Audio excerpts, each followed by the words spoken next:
The housing market is supposed to be recovering. That's the story we keep being told.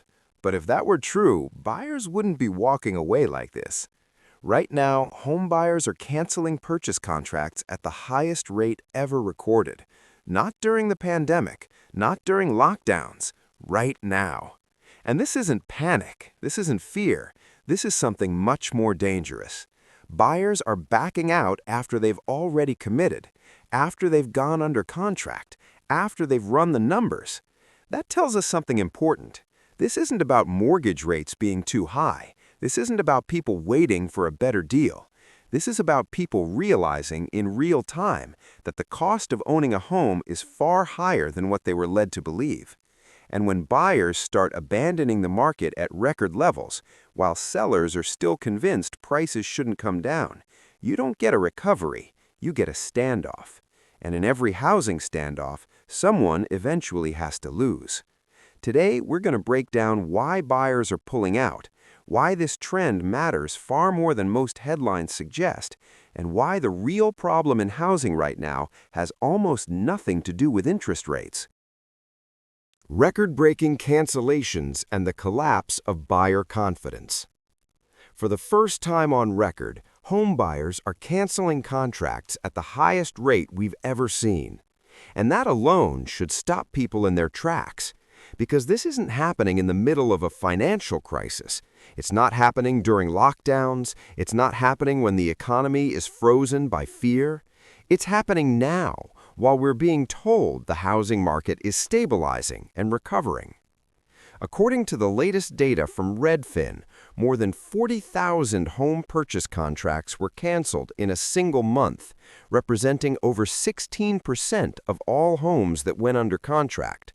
That's nearly 1 out of every 6 deals falling apart after buyers had already committed.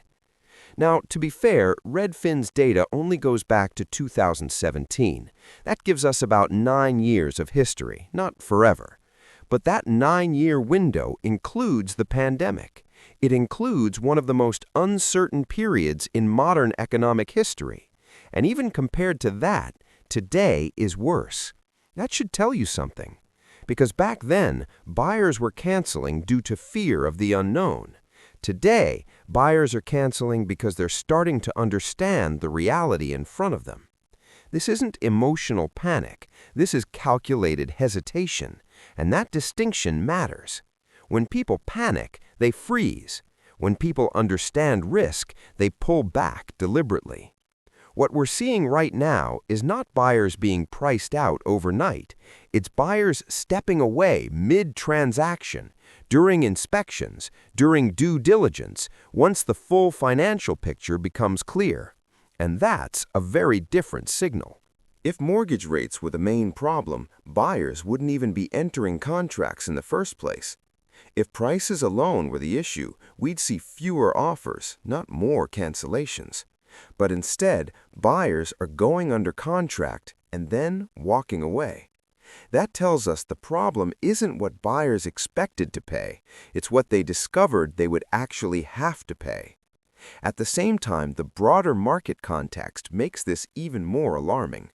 Home sales in 2025 fell to levels not seen since the mid-1990s, nearly 30 years ago. Yet despite historically low transaction volume, many sellers are still holding on to peak-era expectations.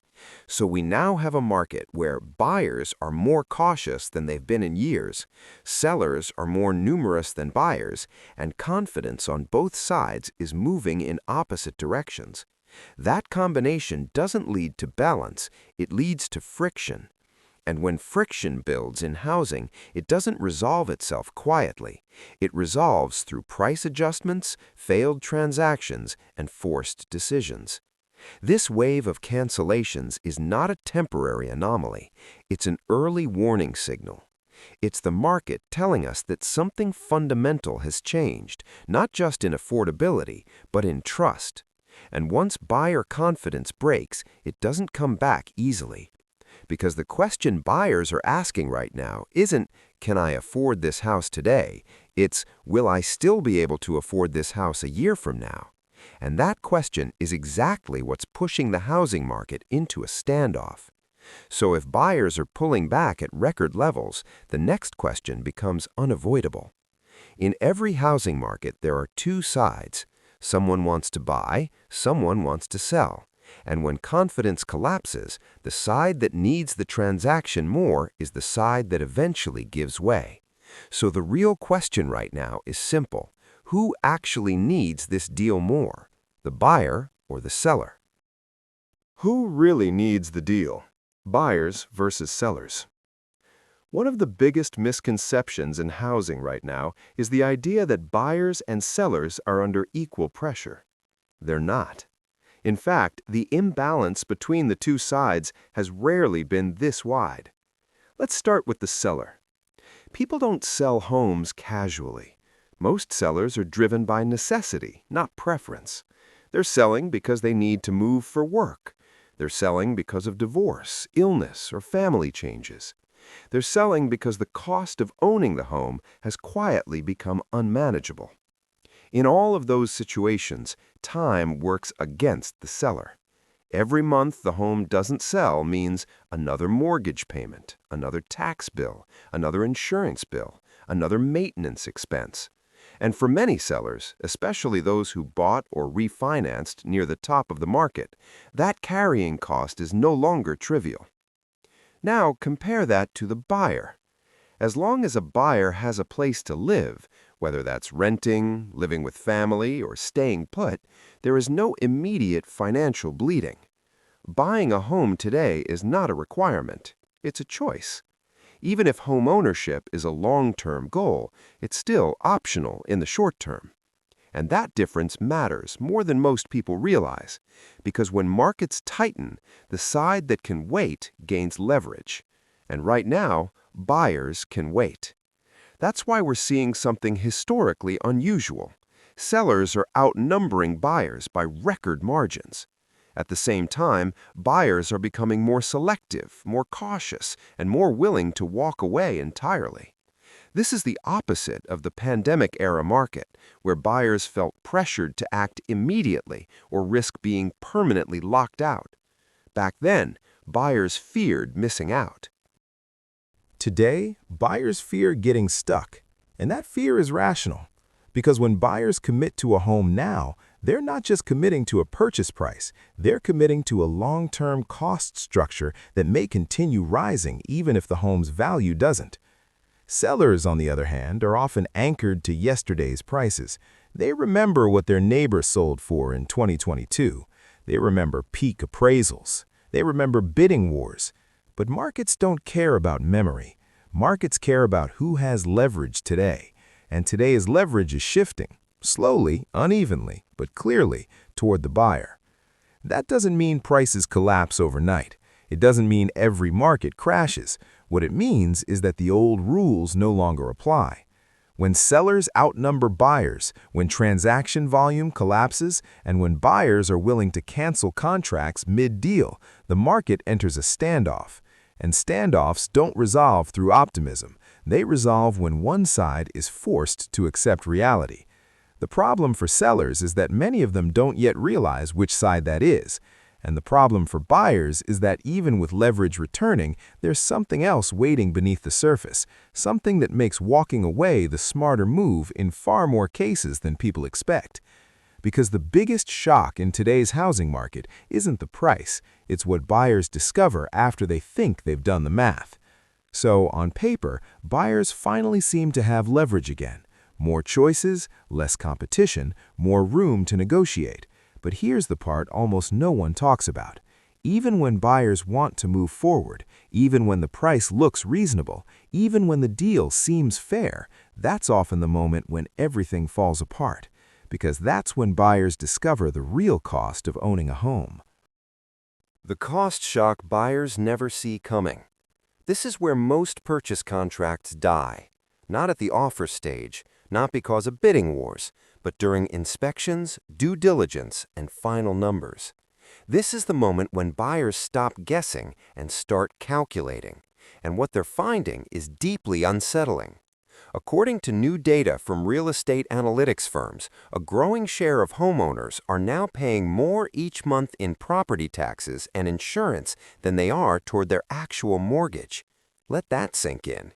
Roughly 1 in 10 buyers is paying more in escrow than in principal and interest, which means even if you paid cash for the home, your monthly cost of ownership would still be painfully high and rising. There is no modern historical precedent for this. People like to say housing has always gone through cycles. That's true. But show me another time in history when escrow payments rivaled or exceeded mortgage payments on a national scale. You can't, because it never happened before. Over the past decade, the average monthly escrow payment has surged by roughly 45% nationwide, and in some states, those increases are closer to 60 or even 70% in just 5 years. And this isn't limited to one overheated market.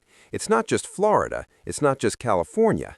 States across the South, the Midwest, and the Mountain West are all experiencing the same pressure: rising taxes, rising insurance premiums, and rising assessments. This is why so many buyers are canceling contracts once they reach the inspection period. When buyers first qualify for a mortgage, they're given a rough estimate, a payment range, a budget target. But once they go under contract and start digging into the actual property, the real numbers come into focus. The insurance quote is higher than expected. The property tax reassessment kicks in. The HOA fees are more aggressive than advertised. Maintenance and repairs suddenly feel unavoidable. And what looked affordable on paper quickly becomes unmanageable in reality. This is not buyers being overly cautious. This is buyers realizing that the margin for error is gone. In previous cycles, buyers worried about price declines. They worried about buying at the wrong time. Today, buyers are worried about something much more dangerous. They're worried about costs they can't control. You can refinance a mortgage if rates drop. You can negotiate price. You can walk away from a deal. But you cannot negotiate property taxes, you cannot lock in insurance premiums, and you cannot opt out of rising escrow costs once you own the home. That's the trap.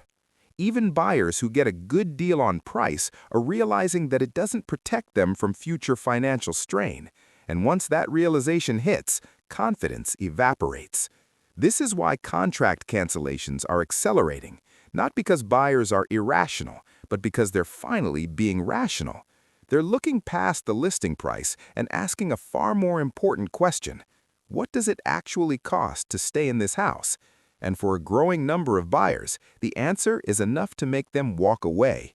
Because once you understand that owning the home could become more expensive every year, regardless of what happens to your income, backing out doesn't feel like fear. It feels like self-preservation.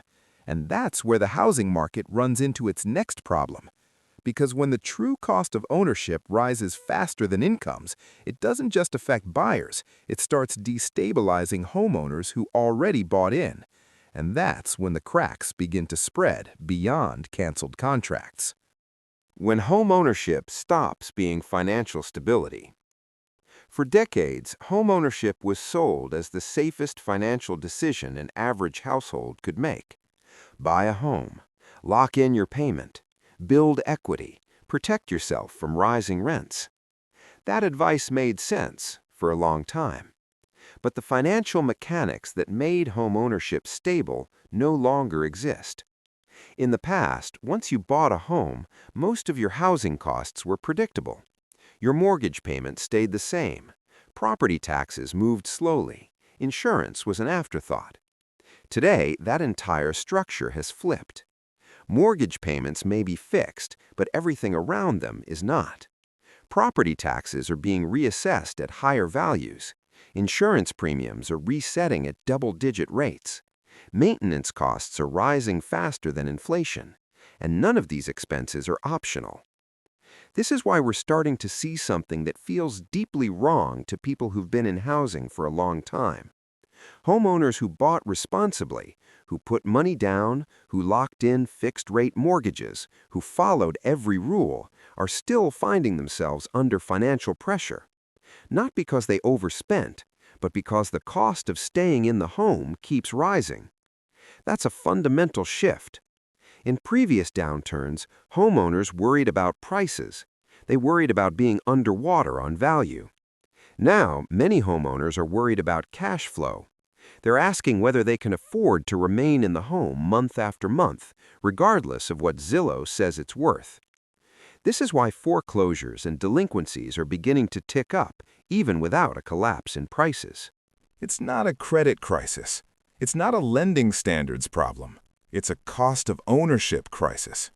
In some states, homeowners have seen their escrow payments jump by 40% or more in a single year. That kind of increase doesn't just strain budgets, it breaks them. Especially when wages haven't kept pace with the broader cost of living. Healthcare, insurance, childcare, transportation, food. Housing doesn't exist in isolation. So even in markets where prices look affordable on the surface, the underlying math is deteriorating.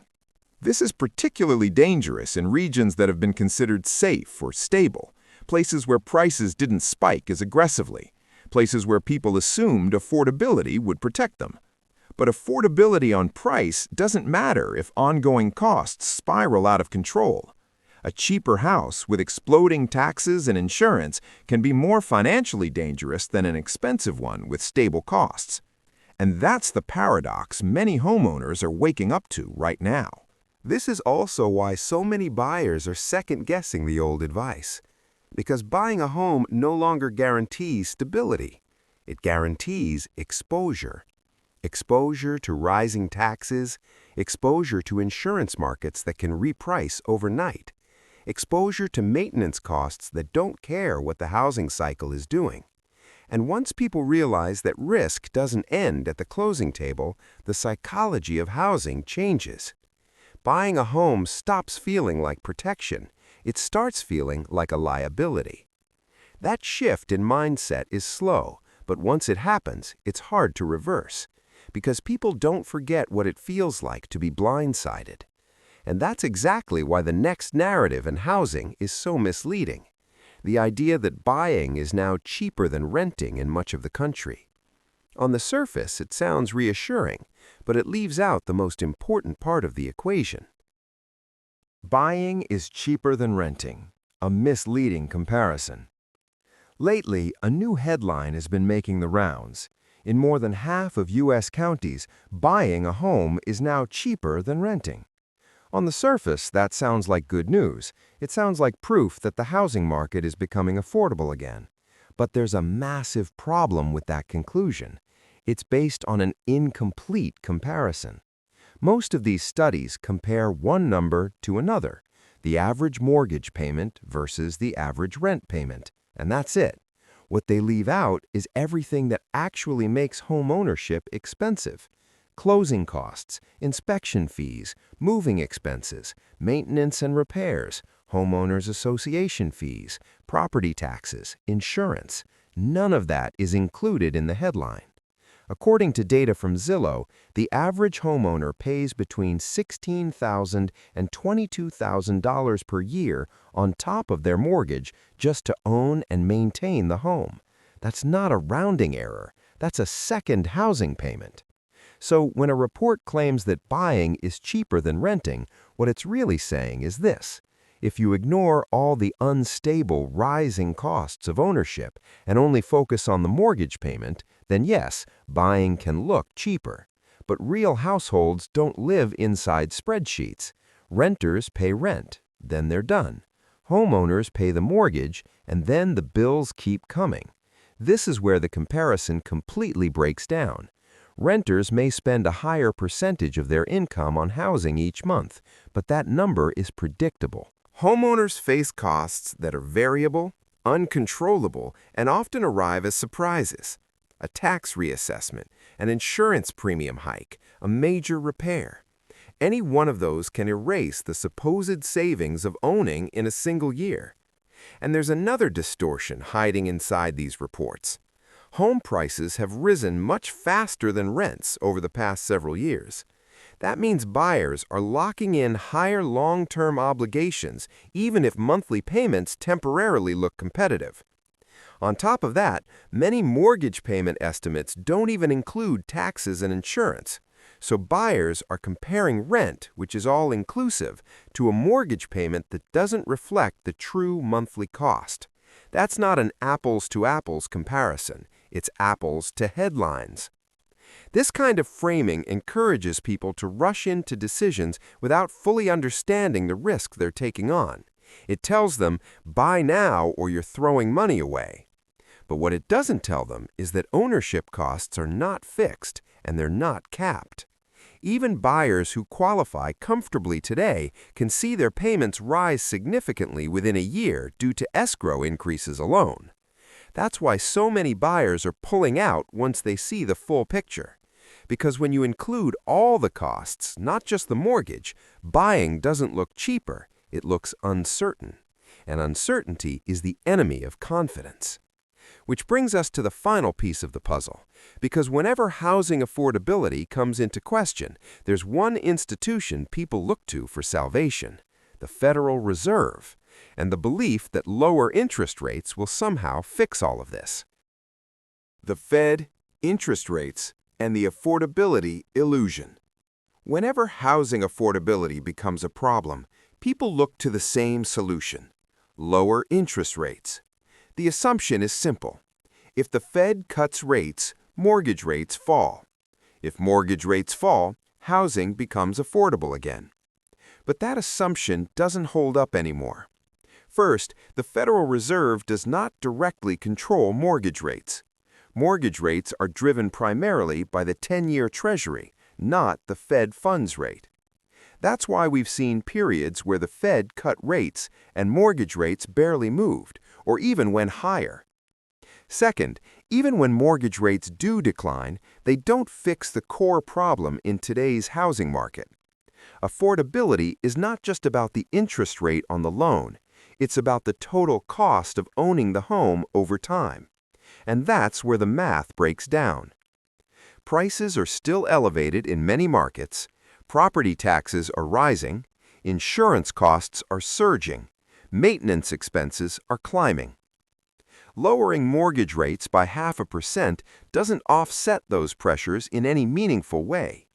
It doesn't stabilize escrow payments, it doesn't cap insurance premiums, and it doesn't protect homeowners from reassessments or rising fees.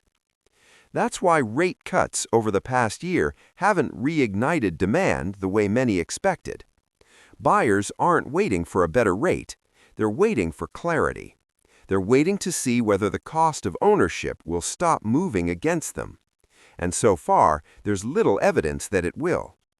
This is also why optimistic narratives about the housing market feel disconnected from reality. They focus on monthly payments. They focus on historical comparisons. They focus on what should happen. But markets don't respond to narratives. They respond to incentives and constraints. Right now, sellers are being incentivized to adjust expectations. Buyers are being constrained by costs they can't control, and policymakers have far less influence over those forces than many people realize. So what does this mean going forward? It doesn't mean housing collapses everywhere.